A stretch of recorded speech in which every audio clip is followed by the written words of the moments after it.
Yeah. Starbucks is $6 a Starbucks. People get caught up in the price of the house when really most people who are buying with a mortgage, they're looking at their monthly payment. We usually earn on a monthly basis and spend on a monthly basis. So really getting buyers to look at that point of view helps get them out of their own way. Smokers. I don't know what it is in Pennsylvania, but it's like $12 a pack in Jersey. Highway robbery. I don't even know at this point. Yeah. So just as an example, and even coffee, let's do Starbucks. Yeah. Starbucks is $6 a Starbucks. If you drink one every day, it's $180. $30,000 worth of mortgage money. What's more important to you?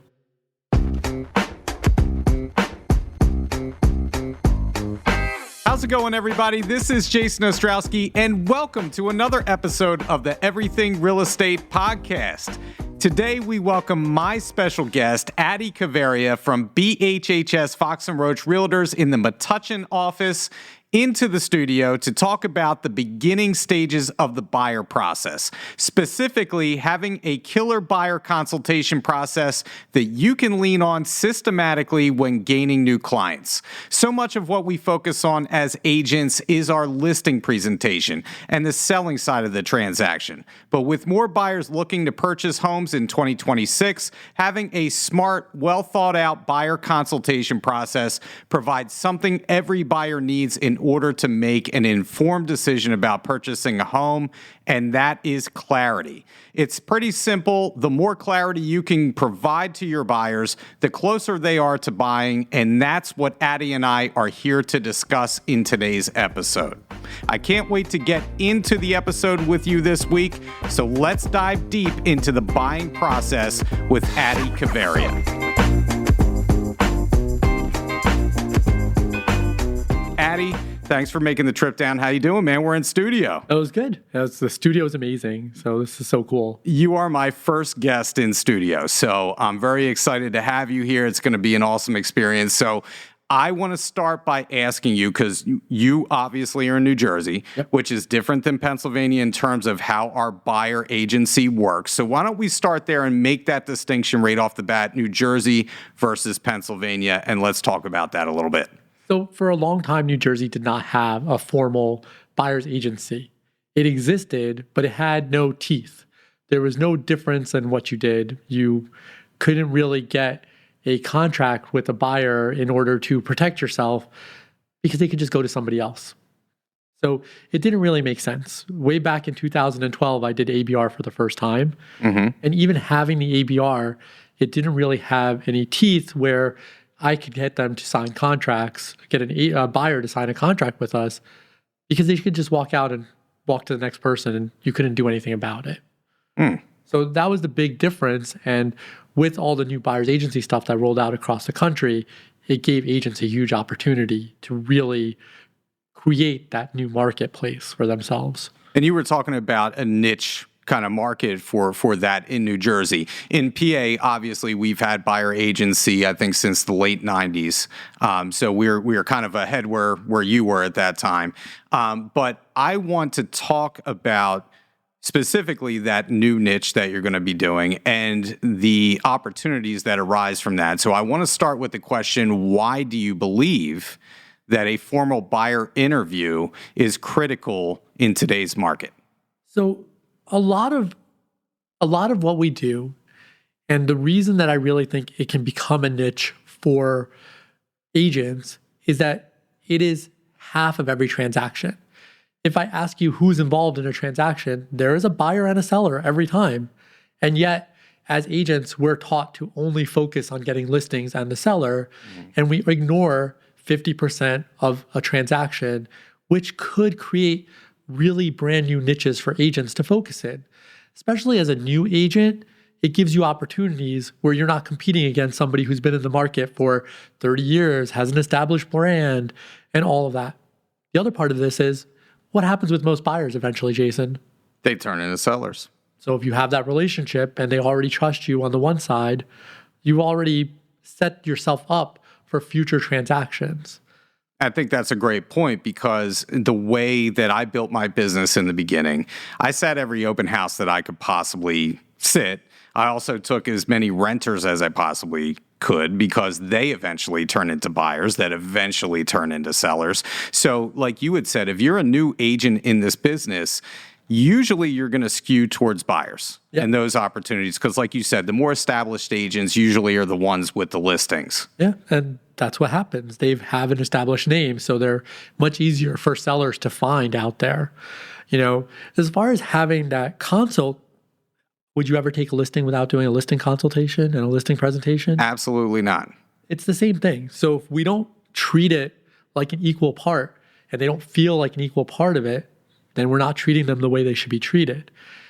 I did not really realize how much there is for that until going through like Ninja, where Ninja really codifies both the buyer and the seller process with having the interview for a buyer and going from there. Yeah, and we're going to talk about the Ninja process. We're going to get into that. I can tell you it's kind of wild to me when I first started my career and floor time was in vogue, right? We're sitting at the front desk, we're answering the phones. I would get a call and I would immediately leave to go show a property like most agents would. That's what we were taught. But now we think about not only the buyer consultation process, but we think about security and all those reasons, safety, all those reasons why you should start with a buyer consultation process before you ever see a property. So let's go over that process and start there. When a new buyer reaches out to you, what action steps do you take before you ever venture out to see the property? What's your process? Let's go from start to finish. Setting up the appointment. You need to have them come in. One of the things we're always concerned about as agents is, are our clients legitimate? Are they really buyers? Are they just kicking tires? If they won't even come in and talk to you for 45 minutes, they're probably not. Yeah. You also have to establish that you're worth what you're going to get paid. And that's a big part of having that buyer's consult where you can set those expectations, set up the process, and really get a buyer to understand that there's value to hiring you. 100%. And if you don't talk to them, you can't do that. And if they're not willing to come in, then they're not willing to come in and you should move on. And, people think about it, or agents always think about it, well, I could have had this buyer, but they weren't willing to come in. Well, you never had that buyer to begin with because they weren't serious. Yeah. And that's the bottom line. That's the first line of demarcation. We'll get into the approval process and pre-qualification process. We'll talk about that as well. But what do you think is the biggest mistake that agents make when they skip or rush through the buyer consultation? I think they're hurting themselves and their clients. Without having that consultation in the middle, you don't know what they want. They don't know what they want. They don't know what the process looks like. They don't know what the requirements are, the timeframes. They haven't had a reality check. Many times people come in for a consult and they haven't even talked to each other. Or they don't know who all the decision makers are in between. All those things will harm them as the process goes, right? So they go out, they see a house, they like it, and they go, oh, Uncle Joe and my mom need to come. Yeah, he lives in California. Maybe he'll be out next week to see it. And in our current marketplaces, especially New Jersey, you don't have that kind of time. You're going to miss it. I mean, that's the bottom line. Just like on the listing side, you want all decision makers to be there. Same goes for the buying process. And I kind of, wonder why people go about skipping that consult, because I think the most important thing, and Ninja teaches this as well, is clarity is key. And everything that you do on the buying side, you should be providing clarity before you ever step into the property, because it makes the process go quicker. They're going to buy sooner, and everybody's going to be happy because there's no surprises when you go through and you're setting those expectations up front. And that's the biggest problem, right? So if you don't have that set up and you haven't done that, then the process takes longer. By the time they come to our door, they've probably been looking at Realtor.com or Zillow for 3 to 6 months. So they think they know everything. And yes, they might know about houses or prices. They don't actually know what the process looks like. It's the same reason that for sale by owners fail so often. They know what their house is worth. They don't actually know what they have to do to get from point A to closed. Well, it's having enough information to be dangerous, right? But you don't know. It's just like when you go to the doctor. Like if you're going to the general practitioner and there's something wrong with you, they're going to send you to the specialist, right? We are the specialists. We know what we're doing, and this is how we're going to approach the buying process. So with all that said, how do you handle buyers that want to rush out to see homes before you ever sit down for a consultation? I don't. It's a great answer. It's really straightforward. If they don't have time to do the consult, they can go to open houses. They don't need me. They're not at that stage where my professionalism and my expertise is actually going to help them with buying a house. So what's the point of doing it? We're obligated and to show our Berkshire Hathaway listings because we represent the sellers. In reality, most of those people who show up to just look at a house are not there yet. They're probably 3, 6, 9 months out from doing it. So it's worth having that conversation, getting on their radar, starting to educate them. But I don't go out to show houses unless they've actually sat down with us. Hey, listen, I'm all about keeping my weekends free if I can do that, right? So I don't want somebody wasting my time for a couple hours on a Saturday or a Sunday going to these open houses, like you said, without them going through the process and being committed to me. And I think that's the other thing that we need to talk about is commitment is a two-way street. Yes. If we're going to commit to the buyers, we want them to commit to us. And so in the ninja selling process, there's a strong emphasis on flow and structure to the buying process and the buyer consultation. How do you create a predictable professional flow for the buyers from day one? I try to follow that ninja process. Ever since I learned about it, I really just take that process and I use that every time so that it's a consistent experience from each referral and each new person you meet. And once it turns into a habit, it becomes so much easier to do. You don't have to think about it unless something has changed in the rules from the state or from the REC. But you can just kind of flow through the process in between and get buyers to understand that you're not going to let them miss out on things. You're going to protect them. You're going to make sure that what they spend on a home is what they're comfortable spending. With buyer's agency, one of the biggest questions was, I have to pay extra. And that's not really the case.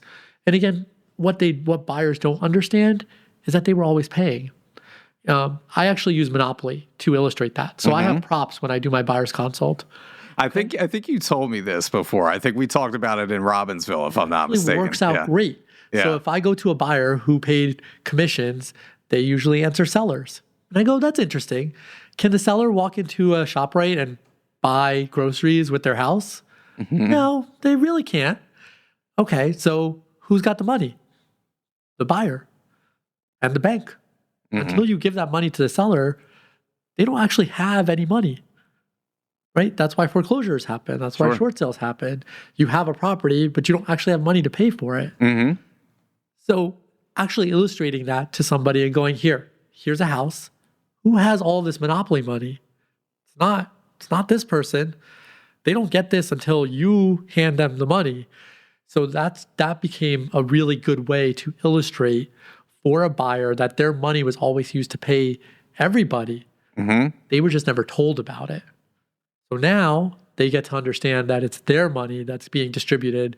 And now what they have is the opportunity to control how much they're paying their agent. What are we worth? Yeah, absolutely.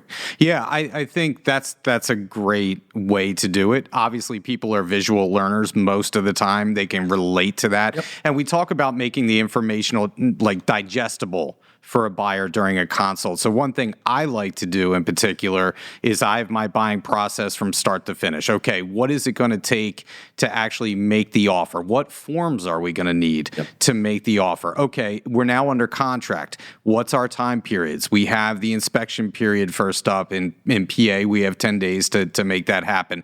What does that look like? You're going to pay for the home inspection at the time that it's done. It's not going to be wrapped into your closing costs. And oh, by the way, if you walk away, then you're still spending that money, right? So I'm going through every phase of the transaction with them. So that's the second part of the conversation that I do. The first part is obviously talking about their wants and their needs, their price point, the locations, everything, lifestyle, everything that they want in a home. So we know when we're ready, we're ready to go. We're narrowing down already the houses that are out there. And Ninja has the rolling 3 or the funnel process. I love that kind of stuff. It's helped me immensely throughout my real estate career. So I'm sure you're the same way. Yeah, for sure. And, a lot of realtors make the mistake of asking what instead of why. Yes. Right. So that has been a big game changer in the questions that I ask. Why do you need this? Mm-hmm. What's the reason for this? What are your expectations? What are you going to use this room for? How important is this dining room to you? Oh, we never sit and do formal dining. Well, then do you really need it? Yeah. You know, Ninja also has basically a wants and needs kind of the T list. Yep. What I have clients do is every decision maker gets a pad, writes their own, and they're not allowed to talk to each other. Yes. I have the same exact thing. Never talked about it. Same exact thing. I used to hand them a piece of paper, and then we'd go through that. We'd match up at the end. So, all right. So let me stop you there, because we talk about probing questions that we can ask, the why to everything. Yeah. So a perfect example is someone may tell you that they need 4 bedrooms. But what they're really trying to tell you once you do this exercise is that they need 3 bedrooms plus an office space. So there is potential to do a 3-bedroom home if it has a separate office space to it. Yeah. And that's the probing question. So what other types of probing questions do you like to ask to uncover their motivation, let's say? Is there a go-to question for you? The tell me more seems to work better than anything else. I like the wave a magic wand. Yeah. From Ninja is the magic wand. Yeah. And I've kind of seen buyers cringe at the magic wand. So I've gotten to tell me more about this. Tell me more about your reasons for this. What are you trying to accomplish? Why are you doing it? Oh, I'm going to have parents moving in with me. That's why I need that downstairs bed. What are the options with it? Is this something that's immediate that your parents are moving in? Or if the house has potential for you to create this downstairs bedroom in 5 years, would that be acceptable for you? Are you willing to put work into the house? So that gives you other options. Are you not? And I think when it comes to the buyer process, get curious with these people, right? What is important to them? Keep asking those questions, because the further that you drill down, again, the more clarity they're going to have, which in turn makes them buy sooner. Yeah. And really, it's basically pretending like a 5-year-old. Why? Yeah, why? Why? Yeah, perfect question. Absolutely. All right, so how do you define wants versus needs during the consultation? How do you define that? That pad is the best best tool that we have for doing that. Again, many times they've just not had that conversation between each other, let alone out loud to somebody else. Well, I really want the big, who's taking care of it? Yeah. And that's right. All right. So I don't want to make this overly ninja, but I do want to mention the 10-step buyer process, right? So let's talk about that a little bit, because let's pretend that I'm a new buyer coming in to see you and you're the agent. What's the first thing that you're going to do with me? Agency. Hopefully Kurt's listening. So agency is the first thing that we do every time before we get into anything else. And explain it to them. This is what it means. I'm going to be your fiduciary. And then we can get into the nitty-gritty about everything else. I actually walk people through how mortgage payments are created, which is not something many agents even know how to do. I've seen you do that. Yeah, it's really impressive. It really is. And it's a game changer for them, because then they understand if I go to a town with lesser taxes, I can spend more money on a house. It's not just the price of the house. People get caught up in the price of the house when really most people who are buying with a mortgage, they're looking at their monthly payment. We usually earn on a monthly basis and spend on a monthly basis. So really getting buyers to look at that point of view helps get them out of their own way. Smokers. I don't know what it is in Pennsylvania, but it's like $12 a pack in Jersey. I don't even know at this point.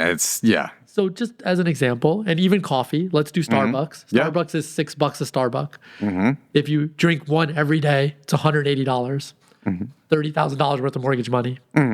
What's more important to you? Yeah, exactly. Exactly. And by the way, those are like Rain Man type numbers that you're putting together. It's pretty impressive. I've seen you do this, and I'm like, that's a great idea. I just know for me, I guess I'm just not that good at math. So I don't know if I would. It's a lot of practice. If I would be that good at doing that. It's a lot of practice. I Yeah. mean, we know what the numbers are, right? Yeah. So you don't have to be able to do it in your head. I tell my agents this all the time, right? So you just have to be able to understand where it comes from and then use a calculator. Yeah. Right. Yeah. So it's really, you don't have to know the math. You have to know the concept. And I think you bring up a great point, because one thing that you're going to find out is obviously the price point. But ultimately, it's not about the price point. It's how much you want to spend per month, because your taxes are going into that. You're explaining this to the buyer and why that there might be HOA fees. So what is your bottom line number, which you want to do, and how much are you going to be putting down on the property?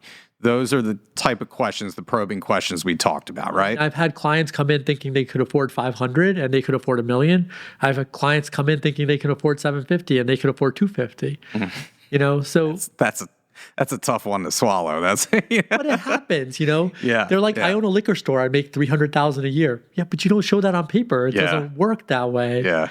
Right. So there's a lot of things that go into it that they don't realize. So we rely on our mortgage partners, especially Prosperity, to get that stuff across. Absolutely. And then really help them evaluate what is the best solution for them in between. So we talked about this a little bit earlier, and I think I know what you're going to say, right? But how do you identify? Because I think early in the career of an agent, they have a harder time kind of distinguishing who's serious and who's not. Once you've been in the business for a while, it's like automatic. You can tell it's like real estate street smarts, right? We know who's serious and who isn't. So how do you identify and separate the unserious buyers from the highly motivated buyers who's ready to purchase? The consult helps a lot, right? The hardest part for me when I was newer was learning to let go. I've spent 3 months with these people. It's very dramatic, except it doesn't matter. You could spend 3 years with them and they might still not do anything. So really setting that buyer's consult and having that buyer's consult keeps you on the right track for it. And sometimes I'm wrong, and that's okay. You know, they're A buyers and I treat them like Bs. It happens. But you learn from it and then you move forward. I can't tell you how many times Anne in my life has said, my wife Anne, who is in real estate as well, has said, fire this person over my shoulder, you know, as I'm working with a buyer for like 3 years, right? So it happens, but ultimately you have to decide, you know, is this worth your time? You know? It's really funny. I'm at the point that if my wife knows their name, I probably worked with them for too long. That's very true. That's a good marker to have. Yeah. I can tell you, I guess I must be a knucklehead. I'm a little hard-headed. I get very into the buying process with my people. They become like family, as I'm sure like they do for you. And yeah, sometimes we spend a long time looking together. But again, ultimately, these are the factors that can help mitigate that time that you're going to spend out in the field with them. As much as we love them, we want them to buy, get under contract, and then we move on to the next one. Listen, I'd rather hang out with them than work with them in many cases, you know? Yeah. It's actually really funny. There's been clients I fired over the years once I got comfortable doing that. And many of them feel that they know more or that other realtors deliver the same thing. Sometimes letting them go is the best thing you can do. They'll go out, meet some other realtors and go, oh, maybe that wasn't a great idea. Well, we're often looked at as a commodity. Yes. Right. And that we're all equal. And so we're helping to give you a value proposition especially on the buying side. I've been in competition to represent buyers before. They've interviewed multiple agents. I am happy to say I don't think I've ever lost on a buyer interview process because of my process. Yep. Right. And so how do you set the expectation? Now, this is an important one, because in this market, we're dealing with multiple offer situation. We're dealing with inventory situations. There are a lot of dynamics in the market right now that can play against a buyer. So how do you set the expectation with them when you sit down about inventory, competition, what it's going to take to actually win out on an offer? How do you approach that with them? We also have an additional one, and I want to add to this, the media. The media talks about news on a national level, and really real estate is so local that it makes it even more of a challenge. I usually just ask them questions. Most of their friends, family, somebody they know has bought and complained about what the market is like.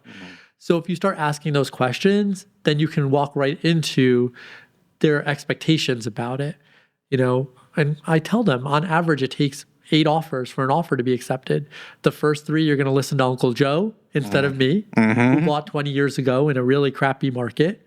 And then the next 4, you're going to start listening, and you're still not going to want to believe what's happening. Yeah. It's so true. It's okay. Yeah. And same thing with the timelines. It's like, look, you may find it tomorrow. And one of the first things that I try to do on the buyer's consult is give them permission to buy the first house they see. Because the advice they're getting is you should see like 15, 20, 30 houses. And the biggest regrets my buyers have ever had is that they didn't buy the first house they saw. So I give them permission to do that. And that seems to allow them to just move forward. Like, you don't really need my permission. I will tell you that the biggest regret that I see from buyers is not what they've bought, it's what they've not bought in between. And I like to use 2 things. Can you see yourself living here? Yep. Number 1, right? Great question to ask your buyers when you're out there.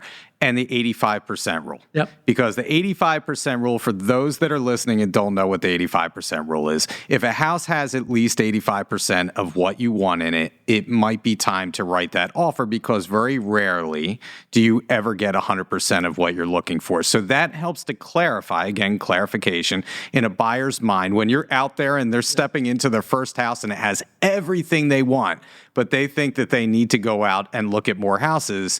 Use the 85% rule, right? And the most common thing they go is, what if I find something better? What if you don't? Yeah, exactly. Especially in this market, right? What if you don't? You may never have the opportunity again. It's not like every property is the same, which is why the condos and townhouses are such a different dynamic than single family homes. You can get the same condo townhouse multiple times. With a single family house, usually it's one chance, and then especially if it has that character. I know when I bought my house, like it's funny. When I bought my house, we walked in the side door. I looked to my left, I looked to my right, and I'm like, we're buying this house. I didn't even need to go upstairs. I knew that we were going to be buying this house, and I just knew it. But a lot of buyers get kind of in their own way, yes. Right? It's paralysis by analysis. Yep. So again, we're here to clarify, and we're here to help them along in that process. And as agents, one of the first things that I think we should learn is to watch our buyers as they walk into a house. You can usually tell what's going on with a buyer as soon as they walk through the door. Do they feel comfortable, uncomfortable? And when you start recognizing that in a client and go, look, I see you're uncomfortable here. Let's move on. This obviously is not for you. It's not what you're looking for. I got to tell you, the one thing, we all come across buyers who think they're being polite by going through the house for, an hour and a half. I love the buyers that are just like, walk in the door, hate it, let's go, right? We all love those types of buyers. We can't help you if you don't talk to us, right? Yeah. That's what it comes down to for a realtor. If you don't give me any feedback, I can't help you. Because you're going to look at maybe 5 to 10 houses a weekend. I'm going to see 50. And many times I'll find a house for buyer A with buyer B. And buyer B is like, this is not for me. I can call buyer A and go, hey, this is your house. Yeah. You need to show up. I will wait here for you. You need to show up and see this house. Obviously, I already have an appointment. You need to drop what you're doing and come here. Yeah, I mean, and that's a good point because you keep your warm list handy too, because you never know what you're going to come across. Okay, so we talked a little bit about the mortgage process, but I want to get into that a little bit further with you. So what financial conversations should happen early in the process, and how do you approach pre-approval or pre-qualification discussions professionally with your buyers? So I really try to make it about them, okay? And again, stories, things that they need to understand, things that they've already experienced. So imagine walking into your grocery store, you left your wallet at home. Can you buy your groceries? No. I mean, and everybody's at least experienced something along those lines where they can connect to it. Excuse me.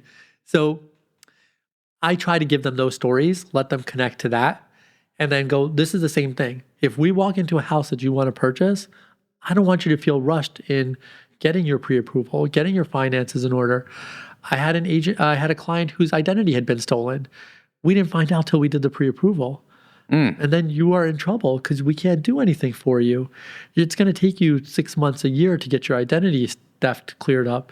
These are all things where we need to know about this ahead of time because we don't want to put you in a situation where your deposit's at risk or the house that you really loved is gone or any of these other situations. And by making it such a matter-of-fact part of the process, it becomes very, very easy to have that conversation. I think you have to have confidence talking about it, right? If you're trying to line them up with your lender, I think we all know we have buyers that want to go out there, experience, different banks, talking to different people, which is perfectly fine. It's their right to do so. But we know, and I'm not trying to cast aspersions, but some of the bigger banks and some of the hassles that can come about with that, our expertise has to go into that explanation. I always like to tell my people when I'm trying to line them up with a lender, and you had told a story. I like to tell a story about just having them going through that process. And Ann had mentioned this in a sales meeting. I tell them about how intrusive it can be. And I like to say it's like having a full body cavity search, which, it kind of lightens the mood a little bit, softens them a little bit. So they know, again, in advance what they're dealing with when they're getting pre-qualified for their mortgage, right? We're talking about that process. We're talking about the lender and how it ties in. And I also say you don't want to be out there falling in love with a property that you can't afford. Right? So the last thing that we want to do is go out there, show a property that unfortunately you fall in love with and you can't afford. So let's start there and get you pre-qualified. That way we're not showing you things you can't do anything about in between. Exactly. Yeah, exactly. It takes a big burden off of them too. And again, we talked about it. I always tell them not to look at price. We have towns in New Jersey where the tax rate is 2.2 and then towns where it's 3.7, 3.8. It's a drastic difference in what you can afford when your taxes go from $12,000 to $8,000. That's $350 a month. And I know you're going to get upset about my numbers, but that works out to about $50,000 of mortgage money that you can spend. Showing me up on the math side on this episode. Sorry, it happens to be what I was good at. So you bring up a fantastic point because I think that's another part of the consultation that I do where if they're looking in my general area, I know that Wissahickon taxes are going to be, roughly half to maybe 3/4 of what Upper Dublin taxes across the street are going to be, right? And that comes into play with our price point. So let's talk about that. Are you comfortable spending that kind of money in taxes to be in that school district if that's where you want to be? Or would you consider going to the adjacent school districts around that? I mean, you make a really good point that buyers don't really consider. I get many times people who are like, oh, I'm buying it for the school district. Do you have children? No. When do you plan to have children? Maybe 2 years. So in general, kids don't start school till they're 6. You have 8 years of paying taxes for something you're not using. In that time frame, you could definitely switch houses if you want to and be in something that maybe suits you a little better today instead of spending money on something you're not utilizing. Without a doubt. I think that's a great point. And again, it's showing your expertise and you're building loyalty with your buyers. And that's what I want to talk about next. So what's the best way to create loyalty and commitment from a buyer after the first meeting? How do you build that rapport with them? Honestly, communication. It's just like any other ship. You have to put in the effort for it. There might be nothing new that comes on the market, but still the phone call should be nothing new came on the market. If you just leave them to flounder, they'll find somebody else to help them. So that's really what it comes down to, and making sure they realize that you're on their side. Many buyers feel you're supposed to be there to save them money. And I'm like, that's not my job. My job is to get you the house you choose to get. It's not to save you money. Frequently we'll get a question of, is it negotiable? Sure. But negotiations go in both directions. We're not negotiating down yet. We are still negotiating up because of our lack of inventory in New Jersey. Sure, you can negotiate down in Texas, Florida, because when they knock down one house, they build 40. Yeah. You knock down one house in New Jersey, you build one house. So So really, our inventory is not being added to. It's just being exchanged for something more expensive that you still can't afford. It's so true. It's so true. I love the process with buyers, especially first-time home buyers. I love working with first-time home buyers. A lot of people out there may scoff at that, but I feel like they're malleable. They listen to what you say typically. And when they get the home, they're so excited. And I feel like that's why we do what we do, right? Or at least that's why I do what I do. 100%. I have a brag book. And in my brag book, it has all the awards. They're all in the back. All the letters from clients or any reviews or surveys, they're all in the front. And I still have this letter that a gentleman wrote. He was 6'4", built like an offensive lineman. The Jets should have drafted him. They didn't. He cried at closing. He had come to me as a tenant and I went, "Why are you renting?" He's like, "I can't buy anything." We got him a mortgage. We got him a house. This man cried at closing. He wrote a letter to my broker at the time, and that is the first page of my brag book. And anytime I'm down on real estate, I open that book up, I read that letter, and I am in a good place again. That is so cool. I made a change for something. That is so cool. I love that. And I love, take the opportunity, obviously, when you work with these people, if you're posting to social media, don't tell people that you sold a house. Everybody sells houses in real estate. That's our job. Tell a story about the process of selling that house with your buyers and what it meant to you and what it meant to them. That carries much more gravity. Absolutely. If you're looking for a return on that. Nobody cares you sold 30 houses. Yeah, They care about the one house you sold to them. Absolutely. That's the difference maker. 100%. All right. So before we get out of here, I want to get in the habit of asking this question to all my guests. Okay. All right. So I want to know, this is not buyer related. This could be anything in real estate. All right. What is the one thing that you can't live without when it comes to your real estate business? Oh. Probably. I'm certainly putting you on the spot. That's okay. That's okay. We can figure this out. Our tools come and go so often.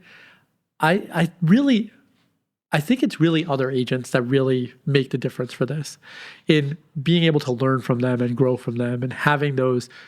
Maybe it's actually really conventions, because really our business is about connections. Mm-hmm. I think that they really make a big difference for our businesses. I have an agent that does 8 deals just from referrals from other agents. That's how she's building her business as a brand new agent. Yeah, I like to ask this question because I know it's something to ponder, but we all have our secret sauce, right? Yeah. And I want to know, what's the one thing you can't live without, right? And you are a big connector guy. Like when we connected in Robbinsville, I know the convention is a big thing. Same with me. I think it's those relationships that are indispensable, right, for our business. For sure. I had a client that was in Houston call me yesterday. He's like, "I have an investment opportunity in Jacksonville. I don't know whether or not I should do it." Like, I'm in New Jersey. But I pulled up BHHS Jacksonville, got in touch with an agent in 15 minutes. She went and did research. She called him. I might have a referral. All I did was connect the people in between to the right people. And that's really where I feel like we can make such a big difference. I love that aspect of our business. I love the fact that you and I are talking. You're in North Jersey, right? I'm in Central. Oh, Jersey. You know what? So, all right. So you answered that question for me, because I've heard people say, "Is there a Central Jersey?" There, Murphy made it right? official like 3 years ago. So now officially there is a Central Jersey. All right, Central Jersey. I do apologize to you. So, all right. So you rarely make it to Philadelphia. Yes. Right? That's fair to say. Yes. But you often most likely go to New York. No. You do take not. it for granted. It's right there. How far away is New York from you? 45 minutes. Oh my God, you don't go in New York at all? Well, this is going to kill my next question now, Adi. I can still answer that question, actually. Right, I got you. Don't worry. All right, I got 24 hours, and I'm going to New York. What am I doing first? I would hit Broadway. Pick a show. Broadway. It doesn't matter which one. Go see it. We're actually going next week. So I may have made a mistake. I introduced my kids to Broadway. Mm-hmm. So all I get on my Alexa now is musicals all day long. And they found out that next week is Kids Go Free for Broadway week. or whatever it is, like kids' night on Tuesday. So the one daughter wants to go see Six. The other one wants to go see Outsiders. And the third one wants to go see, I can't even remember right now. How old are your kids? 16, 13, and 11. The three that want to go. And Hadestown, right? So all great shows. So now I have to find adults to take them. So my wife is going to take one kid to see one show. I'm taking another kid to see another show. And my brother is taking a third kid to see the third show. Which isn't an inexpensive hobby to do either. Yeah. So, all right. So with that, so funny that you mentioned that, because when I was about 12 years old, we went to see Phantom of the Opera. And I was such a, going up there, I'm like, I don't want to go see this show. I was like blown away. And the soundtrack to Phantom of the Opera was like in the car for like the next 2 years. My parents just had that on repeat. So I could sing almost every word to that album. I am very upset that I never got to see Phantom. But I've taken my kids to see Aladdin, The Lion King, Wicked's on our list. We saw Frozen the musical when it was out there. And honestly, they found other music that I never knew would have known existed. So there's a whole epic soundtrack, musical that this college kid made for his college project. The music on that and the way he's told the Homer story, the Odyssey, unbelievable. So if you enjoy it, pull that up. I'm sure, he'll appreciate it. It is impressive what that guy did. Some of the talent that these people have is just out of this world, So, all right. So where are you going to dinner then? After you're done seeing the show, where are you taking the kids to dinner? They're really low key, and we just spent money on Broadway, so maybe it's McDonald's. Come on, man. At least say like home, Little Italy or something like that. My brother is a city guy. He lived in the city for years. I'm like, I have to go into the city. I might cry. But we stop at the Lego store every time. Oh, well, that's definitely worth it. I'm a huge Lego guy. Talk about expensive hobbies, by the way. Yeah. Their flagship store is right across from the cathedral. So we'll just pop into the flagship store, find a place to eat nearby, and they're all allowed to buy one set to do on the way home. So that's very cool. My father, so I'm going to end on this story. So my father growing up used to like to go to the racetrack. And he used to bring me with him a lot of times when we would go. There was a lot of father and son bonding over horse racing, right? That sounds like such a wholesome activity. But to keep me occupied, he used to buy me some kind of Lego set. And I would sit there at this little table doing my little Lego set while he was watching the horses race. So and putting money down on them. So shout out to Dad for doing that when I was a kid. It actually was a lot of fun. But you're not the only one. My family has horses in India that they race. So. Oh, interesting. All right. Okay.